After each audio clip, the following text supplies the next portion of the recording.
for the roses. Oh no, there's a fire. Thank you for the ice cream. Thank you for the roses. Anak, anong ginagawa mo? Nay, ginagawa ko yung AI na trend sa TikTok yung nagla-live. Anong AI live na kabaliwan na yan, ha? Madami daw kasi nagsisend kapag ganun. So pwede ako yumaman. Yayaman?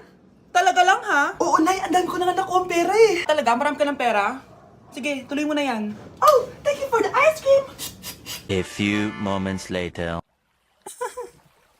Thank you for the flowers. Oh no, there's a fire. Nay, ano pong ulam natin? Thank you for flowers. Nay, gutom na kami. Wala pa ring ulam. Oh anak, kung na muna bahala sa kapatid mo. Magluto ka muna dyan. Pero Nay, buong araw ka na nagaganyan. Nakakalimutan mo yung mga anak mo. Thank you for TikTok. Kita mo nagpapayaman ako dito, di ba? Gusto mo mag-live ka din para may silbi ka naman at di ka pabigat. Thank you for the flowers. Thank you for the flowers.